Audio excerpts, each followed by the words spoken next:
로마서 1장 16절 17절 말씀 두 구절을 저 여러분이 한 목소리로 함께 읽어보겠습니다.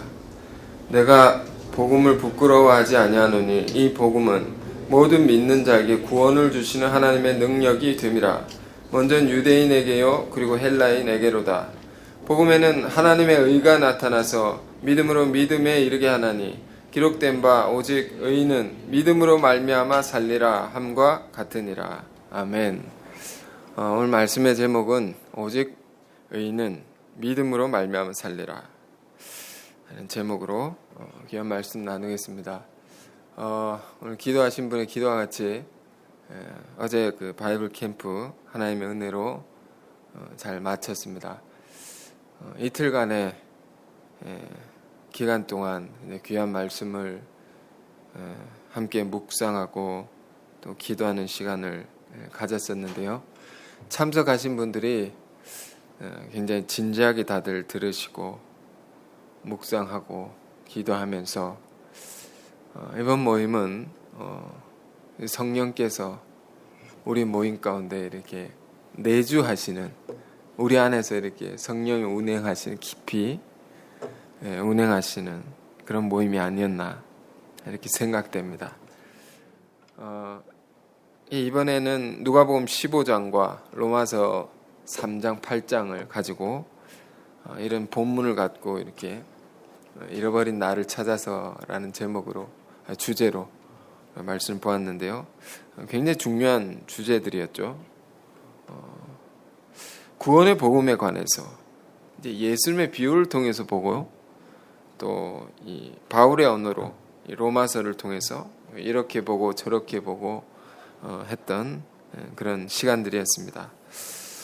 사실 오늘 예배는 어떤 예배가 되고자 하는가 하면 캠프 어제 마쳤지만 그러나 이제 어떤 폐회 예배에 캠프 이 폐회 예배는 안 드렸거든요. 이제 강의로 기도하고 이렇게 마쳤는데 폐회 예배의 성격의 그런 예배로 오늘 좀 잘 드렸으면 좋겠습니다. 여러분 오늘 본문을 보면요, 복음에 관한 것이죠. 복음. 우리 삶은 언제나 이 복음에 관한 깊은 관심을 가져야 합니다. 복음이 무엇인가?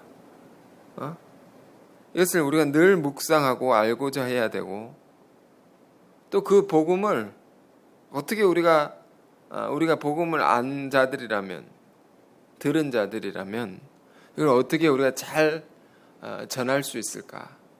애쓰는 것. 이것이 결국 우리가 이 땅에서 하고 살아야 할 모든 것이 아니겠습니까? 그래서 바울은 이 로마의 교우들에게, 본문을 보면 로마의 교우들에게 보내는 바울의 편지인 것이죠. 그는 이 편지의 시작서부터 복음을 얘기합니다. 1장 1절에 어떻게 되어 있습니까? 예수 그리스도의 종 바울은 사도로 부르심을 받아 하나님의 복음을 위하여 택정함을 입었으니, 이 시작부터 복음을 얘기합니다. 얼마나 이 사도의 삶이라는 것이 복음에 정초된, 복음에 맞추어져 있었던, 정말로 복음을 위해서 살았던 사도였는가? 우리 편지 시작서부터 우리가 그것을 발견할 수 있습니다. 그러면서 바울은 그 교우들에게 인사를 하죠. 인사를 이렇게 저렇게 하고 또 몇 가지 얘기를 합니다. 이 본론에 들어가기 전에 서론 부분에 보면 내가 왜 로마에 가야 하는지 그걸 또 앞에 설명하죠. 그 이유를 밝히고, 또 내가 그리스도 안에 있는 자들, 우리 믿는 자들 안에, 복음 안에 있는 이 믿는 자들이 복음 안에서 교제하는 것에 대해서 그게 얼마나 기쁜, 얼마나 행복하냐, 뭐 그런 그 교제에 관해서 설명을 하고요. 그리고 나서 오늘 본문이 시작되는 건데, 이 본론이라고 본격적으로 그가 이제 교우들에게 주고자 하는 가르침을 시작하는 부분이 오늘 읽은 본문입니다. 이 두 구절이죠.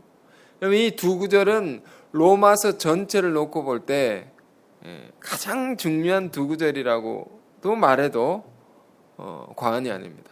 가장 중요한 두 구절. 오늘 이 두 구절을 우리가 다시 보면서 깊이 생각하면서 이 예배를 하나님께 드리고자 합니다. 내가 복음을 부끄러워하지 아니하노니 이 첫말입니다. 이 말부터 시작을 합니다. 나는 복음을 부끄러워하지 않는다. 사도는 복음을 부끄러워하지 않는다. 여러분 이 말을 들을 때 여러분 어떻습니까? 우리는 어떻습니까? 나는 복음을 부끄러워하는가, 부끄러워하지 않는가 생각하게 되죠. 이런 많은 사람들이 있는 곳에서 복음을 드러내기를 원합니까? 그렇지 않습니까? 많은 사람들이 있는 곳에서 기도한다 말입니다. 기도하는 것을 부끄러워합니까? 부끄러워하지 않습니까? 내가 예수를 믿는다는 것을 공공연하게 알리는 기회가 있을 때 알리고 싶어 합니까? 그렇지 않습니까? 이런 질문을 우리에게 던지고 있습니다. 바울은 어떤 사람이 이렇게 대답할지 모르겠습니다. 나는 복음을 부끄러워하지 않습니다. 그러나 자랑하지도 않습니다. 자랑스러워하지도 않습니다. 나는 복음을 숨기지는 않지만 당당히 드러내기는 꺼려합니다. 우리 안에 이런 마음이 있지는 않습니까? 이 복음을 부끄러워하지 않는다 하면 복음이 뭡니까? 바울은 우리 1장을 보고 있는데 1장 2절에서 4절까지 복음에 관해서 굉장히 압축적으로 아주 간략하게 설명해 놓았습니다. 그거 한번 읽어볼까요? 1장 2절에서 4절. 이 복음은 하나님이 선지자를 통하여 그의 아들에 관하여 성경에 미리 약속하신 것이라.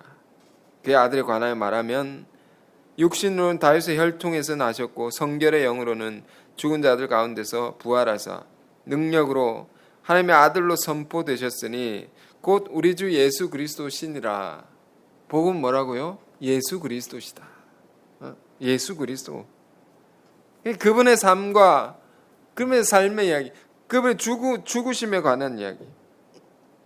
즉 다시 말해서 그분이 이 땅 가운데 오셔서 죄 많은 세상 가운데 오셔서 자기를 비우시고 낮추시고 우리를 위해서 모든 것을 다해서 섬기시고 희생하셨던 그 삶과 그 마지막까지 우리를 위해 죽으셨던 그 십자가, 이 사랑이죠. 이 사랑이라고 합니다.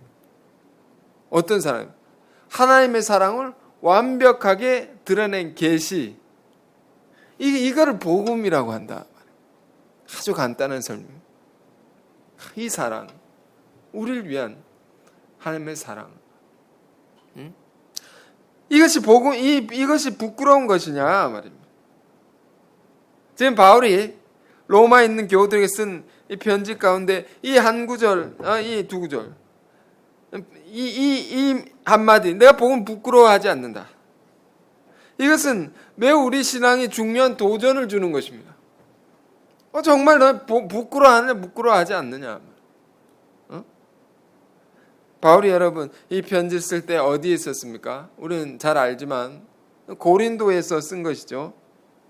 고린도에서 믿는 자들이 처한 상황과 지금 로마에 보내는데 로마에 있는 교우들이 처한 상황이 같은 것입니다.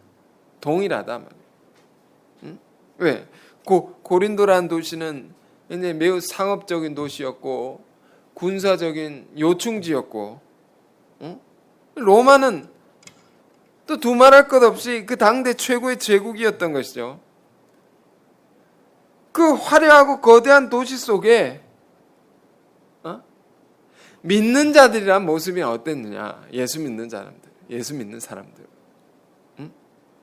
고린도서를 읽어보면 고린도 교우들의 모습이란 게 어땠느냐, 이렇게 바울이 말하면 너희 부르심을 보라. 너희 자신을 보라. 너희 중에 배운 자가 많지 않냐고. 너희 중에 부유한 자 많지 않고, 뭐 가진 자가 많지 않냐고. 다 가난하다 말, 다 무식하다 말. 너희 중에 능력 있는 사람 많지 않다 말. 심지어 이런 표현까지 있습니다. 고린도전서 4장 13절에 만물의 찌꺼기 같이 되었다 말. 너희가, 우리가. 요즘 말로 말하면 이런 것입니다. 버려진 자들. 그러니까 뭐 물건을 다 쓰고 남으면 더 이상 못 쓰게 되면 버리지 않습니까? 맛있는 음식을 맛있게 먹고 배부르게 다 먹고 나면 이 찌꺼기 있지 않습니까? 간단히 요즘 말로 쓰레기다 말이에요. 쓰레기 같은 자들이다 너희가, 우리가. 정말 그 시대의 이 믿는 자들의 모습이라는 것은 오늘과 많이 다른 것이죠. 많은 멸시를 받고 조롱을 받고 많은 그 환난과 역경 속에 짓밟힘을 당하면서 그들의 신앙을 이렇게 지켜갔던 그것이 이 편지를 받는 사람들의 상황이었다 말이에요. 그것이 그 시대 크리스찬들의 모습이었다 말이에요. 그런 자들에게 바울이 이런 말을, 이런 편지를 씁니다. 너희 안에 부끄러움이 있느냐 말이에요. 나는 부끄러워하지 않는다. 복음을 부끄러워하지 않는다 말이에요. 바울 안에는요, 복음에 대한 정말 자랑이 있는 것입니다. 긍지가 있는 것입니다. 그 복음으로 말미암은 이 마음의 자신감, 이 당당함이 있는 것입니다. 왜? 이 복음에 관하여서 내가 체험한 게 있다면 부인할 수 없는 게 있다라는 것입니다. 사도 안에 이것이 그래, 내가 복음을 부끄러워하지 않는다. 왜냐하면 이어서 나오는 헬라어 원어에는 왜냐하면이라는 말이 있습니다. 여기는 없지만 내가 왜 복음을 부끄러워하지 않느냐 설명합니다. 이 복음은 모든 믿는 자에게 구원을 주시는 하나님의 능력이 되기 때문입니다. 복음은 능력이 있다. 그 능력이 뭐냐? 모든 믿는 자들에게 구원을 가져다 준다. 이것이 사도가 복음을 부끄러워하지 않고 자랑할 수 있는 이유라는 것입니다. 근거라는 것입니다. 지금 우리 1장에 있는 말씀이죠. 이 본문은 사도 바울은 지금 로마의 교우들과 함께 편지의 처음부터 붙들고 씨름하고자 하는 주제가 있는 것입니다. 그건 뭐냐? 구원이라는 것이죠. 구원. 우리는 로마서를 늘 공부할 때 뭐부터 배웁니까? 죄부터 배웁니다. 죄. 1장을 볼 때 우리 늘 읽는 것이지만 그 화려하고 거대한 도시잖아요. 제국이니까, 최고의 제국이니까 겉은 화려하고 그 힘과 영화로움을 자랑하는 제국이지만 그 속을 볼 때, 겉은 그런데 속을 볼 때는 끔찍한 죄악으로 가득하다 말이에요. 그걸 바울은 하나하나 이렇게 설명하면서 고발하고 있지 않습니까? 그 세계를 하나하나 말하고 있지 않습니까? 그 비참함을, 사망의 그늘 아래 있는 세상의 수많은 그 죄의 목록들을 이렇게 아주 일목요연하게 이렇게 하나하나 설명해 놨습니다. 그런 가운데 지금 로마의 교우들은 어떤 사람들입니까? 그런 가운데 교우들은 먼저 건짐을 받은 자들입니다. 먼저 구원을 받은 자들입니다. 그 사도 안에 이게 있는 것입니다. 너희는 먼저 건짐을 받았다. 그 멸망의 그늘 안에서. 그러니 이미 구원을 받은 자가 사망의 그늘 아래, 그 심판 아래 있는 그 제국의 그 수많은 그 불쌍한 영혼들을 보면서 이런 말을 하는 것입니다. 너희가 생각해보라. 이 비참한 처지에 놓여있는, 겉으로 아무렇지도 않은 것처럼 살지만 그 이 비참한 처지에 놓인 자들을 건질 자가 누구냐. 너희가 생각해보라. 이들을 구원할 자가 누구냐. 먼저 복음을 듣고 알게 된 너희들이 아니냐. 너희들이 저들 구원할 자인데. 그러니까 이 사도 바울 안에는요, 이게 복음은 구원의 능력이다. 능력이라는 게 능력. 이 능력이라는 것이 바울 안에는 이 놀라운 것이다. 이것은 한 사람만을 구원하는 게 아닙니다. 몇 사람만 살려내는 게 아닙니다. 사도 안에는 이 구원이란 단어를 쓸 때 뭐가 있습니까? 이 복음의 능력은, 구원의 능력, 온 세상과 온 세계와 모든 역사를 구원하는 위대한 능력이다라는 것입니다. 이 능력이 오늘날에도 이 마찬가지죠.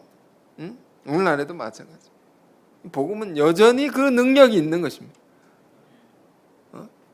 그냥 능력 누구를 통해 그걸 믿는 자들 통해 드러난다 말이에요. 이 땅에 수많은 학문과 권세와 군사적인 힘이 있다 할지라도 그것으로 이 병든 세상입니다. 병든 세상 치유할 수 있느냐, 구원할 수 있느냐? 불가능하다. 안 되는 것이다. 그런 것들로 세상이 변화될 구해질 수 있는 게 아니다 말이에요. 바울은 그렇습니다. 이름 없고 미천한 자들일지라도 겨자씨와 같이 너무도 작아 보이고 금방 바람 앞에 등불처럼 금방 꺼질 것 같은 그런 자들일지라도 하나님께서는 뭡니까? 고린도전서 1장에 보면 전도에 미련한 것으로 그들을 구원하기를 기뻐하신다. 세상이 그 미련한 자들을 통해서, 그 못 배우고 아무 능력 없는 자들을 통해서 이 세상을 구원하는 것을 하나님 기뻐하신다. 하나님 구원의 방식이 그러하다. 왜? 능력이 힘이 큰 것이기 때문에. 능력은 사람 안에 있지 않고 우리 안에 있지 않고 질그릇의 보화와 같이 그 능력은 복음 안에 있는 것이기 때문에. 여러분, 우리 안에 이 확신이 있는가 말이에요. 왜 복음을 부끄러워하겠느냐? 이 사도의 우리 이 글을 읽으면서 사도의 이 마음을, 사도의 이 영이랄까요? 이걸 우리가 받아야 되는 것입니다. 왜 우리가 복음을 부끄러워하겠느냐? 왜 믿는 자들이 세상과 견주어서 그 밑에 기가 죽어서 힘없이 우리가 살아가겠느냐? 여러분, 실제로 역사를 보면 결국에 어떻게 됩니까? 정말 이 말씀처럼 미련한 자들을 통해서 큰 제국이 변화되는 것입니다. 아테네 그 지식인들이 가득한, 그 똑똑한 사람들이 많은 그 아테네도 철학자들의 도시, 그 아테네도 변화되었죠. 거대한 로마 제국도 결국엔 다 복음화가 되었죠. 그 도시 안에 있는, 그 나라의 안에 있는 그 깊은 철학과 정치와 법률과 제도의 모든 것들이 말이에요, 복음의 세례를 받아가지고 변화된 것입니다. 여러분, 우리 안에 복음을 알고 들은 것에 대한 정말 긍지와 자랑이 있길 바랍니다. 우리 이 능력에 대해서 깊이 생각하고 이 능력을 믿고 살아야 되는 것입니다.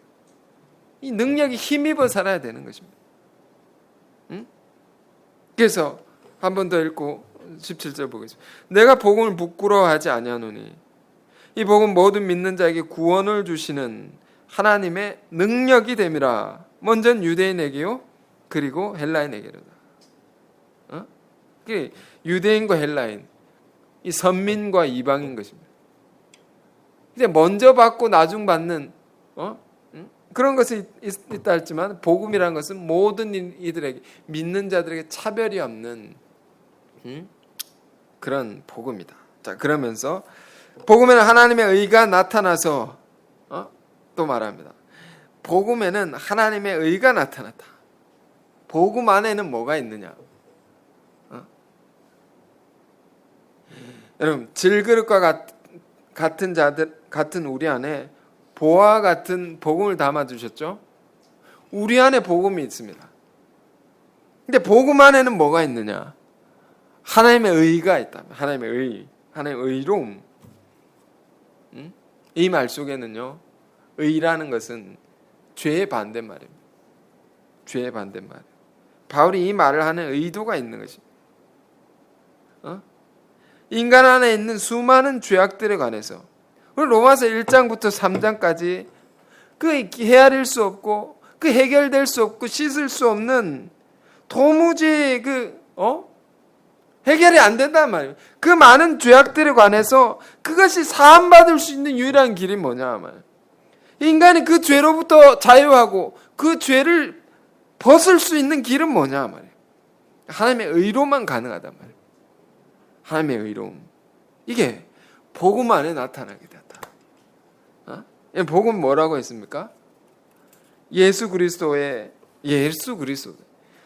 그분의 아름다운 삶의 이야기입니다. 그분의 아름다운 사랑의 삶의 이야기.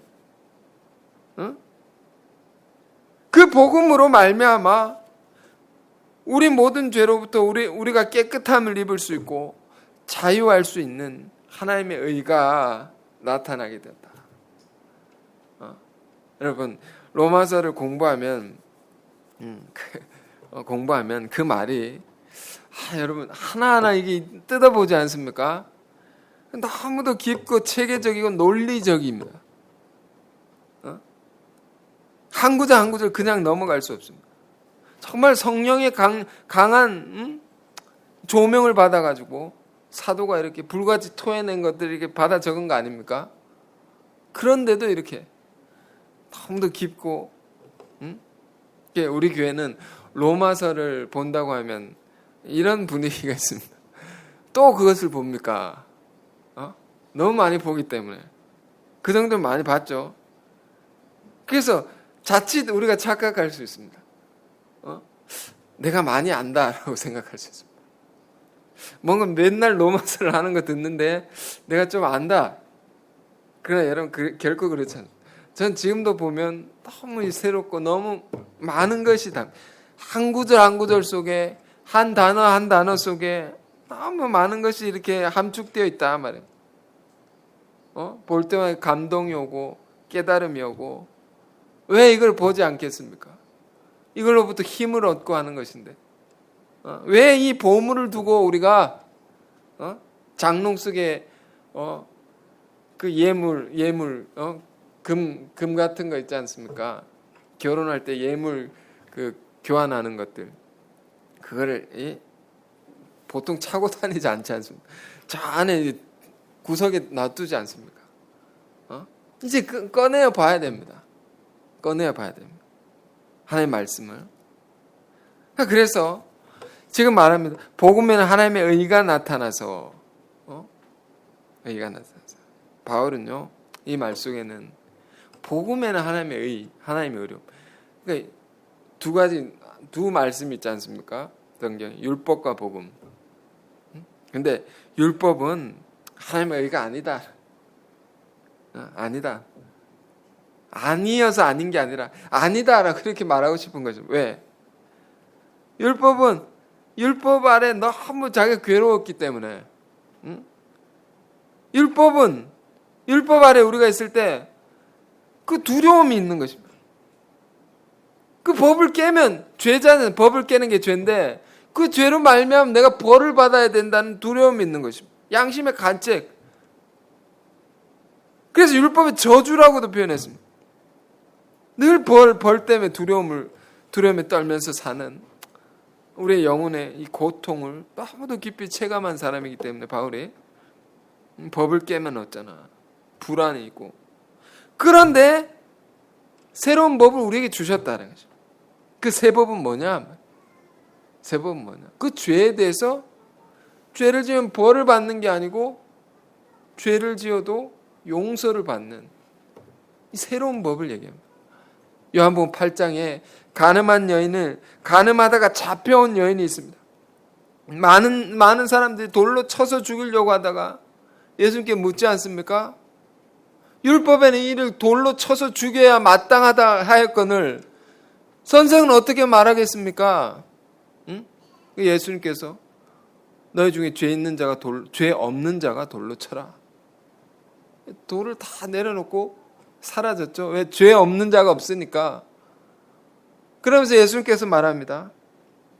나도 너를 정죄하지 아니하노니. 나도 너를 정죄하지 않는다. 이 말 속에 용서한다. 용서한다. 우리 죄에 대해서 용서한다. 응? 용서의 법입니다. 그래 복음 안에는 뭐가 있습니까? 용서가 있는 것입니다. 죄를 벌하지 아니하고 실수를 해도 잘못을 해도 다시 기회를 주고 이 기쁜 소식인 것입니다. 이게 율법 아래 있는 자들에게 너무도 기쁜 소식이다. 복음이 뭡니까 영어로? 이게 복음 기쁜 소식 굿 뉴스가 아닙니까? 가스펠 굿 뉴스다. 이게 우리에게 왔다. 바울은 이 감격이 있다. 그래서 복음에 하나님의 의가 나타나서 믿음으로 믿음에 이르게 하나니 믿음에서 믿음으로 이르게 한다. 믿음에서 믿음이 나옵니다. 계속. 이 믿음이 어떤 믿음일까? 주님께서 먼저 세우신 믿음. 주님께서 죄인들을 위해 세우신 믿음이 있는 것입니다. 이게 사랑이기도 하지만 우리를 위해서 우리 죄를 담당하시고 가셨던 믿음, 주님의 믿음, 이 주님이 세우신 믿음을 통해서 또 다른 믿음으로, 믿음에서 믿음으로 흘러간다.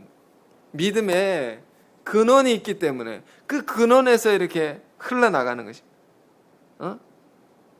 전해지고 전해져서 온 누리에 퍼진다 말입니다. 그 근원이 뭡니까? 예수께서 십자가에 달리셔서 정말 그 마지막까지도 우리 죄를 담당하셔서 죽으셨던 그 믿음, 그 사랑. 우리가 그 사랑이 있기 때문에, 그 믿음이 있기 때문에 우리의 믿음이 있는 것이죠. 그 믿음이 또 다른 믿음으로 확장되는 것이죠. 그리스도로 말미암아 내 안에 들어온 감격과 은혜가 있는 것입니다.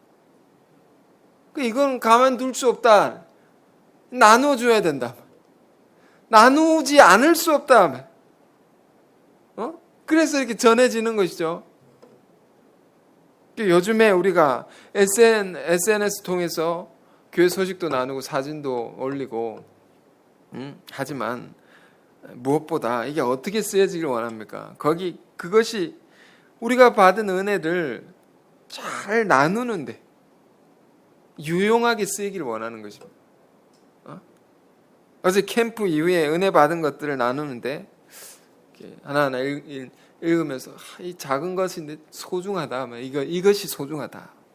소중하고 누가 이런 증거를 해줍니다. 믿음이 이렇게 자라난다. 믿음이 자라난 사람이 있다. 어떤 사람 믿음이 자라나고 있습니다. 이렇게 증거를 해줍니다. 이 하나님께서 안 자랄 것 같았는데 하나님께 자라게 하시는구나. 모르는 사이 조금씩. 믿음이란 게 우리의 믿음이 없는 가운데 심어주셨단 말이에요. 말씀을 들음으로 겨자씨 같았던 것인데 자꾸 물을 주니까 자랍니다. 그리고 그들이 또 다른 믿음, 또 다른 이에게 심겠죠. 또 다른 이들을 자라게 하겠죠. 이렇게 믿음에서 믿음으로 이르게 하나니 이게 퍼져가는 것입니다. 이게 하나님의 역사입니다. 구원의 역사. 이게 다 무엇으로 말미암은 것이냐? 복음에는 하나님의 의가 나타나서 믿음에서 믿음으로 이르게. 그러니까 예수님께서 정말 예수님의 그 짧은 그 생애 동안 정말 우리를 위해서 마지막까지 우리를 위한 완벽한 사랑을 다 보이시고 십자가에 운명하시기 전에 말이에요. 어떤 일이 있습니까? 로마의 병정이 이 사람 창을 가지고 옆구리를 푹 찌르지 않습니까? 십자가에 달려 계신 예수님의 옆구리를 푹 찌르면 물과 피가 다 쏟아져 나옵니다. 이 일에 대해서 예수님이 그 생전에 먼저 얘기하신 말씀이 있습니다. 요한복음 7장 38절에 나를 믿는 자는 그 배에서 생수의 강이 흘러나오리라. 그 찌를 때 물과 피가 쏟아져 나온 것처럼 주님의 그 사랑이, 주님의 그 믿음이 생수의 강같이 이렇게 흘러간다 말이야. 흘러간다. 나로부터, 주님으로부터 나에게, 나로부터 또 다른 사람에게 흐르고 흘러서 온 누리에 가득 적시게 되는, 물이 바다를 덮은 같이 여호와를 아는 지식이 가득하게 되는, 그러므로 하나님의 나라는 오게 되는 것이다 말이에요. 그럼 우리가 어떻게 살아야 되겠습니까? 바울은 결론적으로 말합니다. 기록된 바 오직 의인은 믿음으로 말미암아 살리라 함과 같으니라. 이게 기록된 바, 바울은요 정말 성경을 많이 읽은 사람이에요. 많이 외운 사람이에요. 기록된 바. 뭐 기록된 게 어디 있습니까? 구약의 성경을 말합니다. 구약의 예언과 율법서를 달달달달 외우는 것입니다. 기록된 바. 이것은 하박국서 2장 4절에 나오는 말입니다. 의인은 믿음으로 말미암아 살리라. 하박국 선지자가요. 유다. 이제 원래 이스라엘과 유다가 하나였는데 이제 나누어지게 되지 않습니까? 나누어지고 이스라엘 먼저 멸망하고 유다가 남아가지고 멸망 직전에 바벨론 제국의 침략을 받게 되는 위기에 처해 있을 때, 이 하박국 선지자가 적들이 오나 안 오나 망루에 올라가가지고 지키고 있을 때에 기도합니다. 하나님이 이 침략의, 이 제국의 침략자들로부터, 이들의 창칼로부터 이 유다를 구원해 주셔야 됩니다. 기도할 때, 그 지키면서 기도할 때 하나님께서 이 하박국 선지자의 마음에 깊이 새겨 주었던 말씀이 이겁니다. 모든 자들이 창칼에 찔려 죽게 될지라도, 멸망당할지라도 의인은 그 믿음으로 말미암아 살게 될 것이다. 살게 될 것이다. 이 하박국 선지자. 내 포도나무와 열매와 소가 아무것도 없어도 구원의 하나님으로 인하여 내가 즐거워하리로다. 다 멸망에 죽게 되었는데 하나님 주신 그 음성으로 말미암아, 이 말씀으로 말미암아 난 기뻐 춤추며. 우리 그런 노래 부르고, 무화과 나무 잎이 마르고 포도 열매가 없으면 그 노래 부르고 춤을 추지 않습니까? 이게 정말 춤출 수 없는 상황 가운데, 그러나 정말 기뻐가지고 지금 춤추는 것입니다. 의인은 그 말을 바울이 이렇게 인용해서 말한 것입니다. 의인은 그 믿음으로 말미암아 살게 된다. 다 죽어도, 세상이 멸망해도 의인들 하나님 살린다. 바울이 왜 이 하박국 선지자에게 주신 하나님의 말씀을 로마의 교우들에게 왜 이걸 끄집어내서 얘기하는 것이냐? 로마가 처한 상황이 말할 수 없는 죄악들로 인하여 심판 아래 있다. 하나님의 심판 아래 있다. 저주의 그늘 아래 있다. 이 세상 다 멸망당. 너희가 부끄러워하지 말라, 복음을. 그러나 다 멸망당해도, 하나님 심판해도, 지옥의 불구덩이 들어간다 해도 의인은, 여러분들은 하나님께서 여러분들의 믿음을 아시고 여러분들이 어떤 환난과 박해가 온다 할지라도 여러분을 죽게 하지 아니하고 여러분을 살릴 것입니다. 영원한 생명 여러분 주셨기 때문에 여러분 죽지 않습니다. 그러니 이 복음을 부끄러워 마시고 자랑하시고 복음으로 인하여 여러분의 담대함을 가지시고 기뻐하며 살기를 바랍니다. 말입니다. 이런 말입니다. 여러분, 오늘 우리는 어떻게 이 자리에 있는 것입니까? 우리는 어떻게 우리가 살고 있는 것입니까? 이 복음의 능력으로 우리는 구원을 받았습니다. 우리는 주님의 그 사랑으로 인해서 믿음의 길을 가고 있는 것입니다. 우리의 허락하신 이 귀한 복음을, 이 귀한 믿음을 우리가 자랑하면서 담대한 마음으로 우리가 살아도 좋다 말입니다. 이 복음을, 이 믿음을 또 나에게 너무 믿음에서 믿음에 이르게 하는, 전파하는 우리의 인생이 되어야 된다. 그래서 우리가 우리가 정말 이 믿음으로, 바울이 말하는 믿음으로 살면 온 세상이 죄악 가운데 심판을 받는 날에 올지라도 하나님은 우리를 지키신다. 하나님 우리 믿는 자들을 세상 끝날까지 인도하신다 말이에요. 이 놀라운 하나님의 약속과 보증, 이것이 우리 안에 있는 것입니다. 여러분 이것을 믿고 이 말씀 다시 우리가 붙들면서 이 믿음으로 살아가는 저와 여러분이 되시기를 바랍니다. 자, 기도하겠습니다. 은혜로우신 주님, 귀한 말씀 다시 보게 해주셔서 또 다시 묵상케 해주셔서 감사합니다. 사도 바울 안에 있는 복음에 대한 충만한 자랑과 긍지를 우리도 가질 수 있게 하여 주옵소서. 우리를 구원하시고 또 온 세계와 역사까지도 다 구원할 수 있는 위대한 능력의 복음을 우리에게 주셨사오니 우리가 이것을 부끄러워 말고 땅끝까지 온 천하 만민에게 전파하는 우리의 삶이 되기를 원하옵나이다.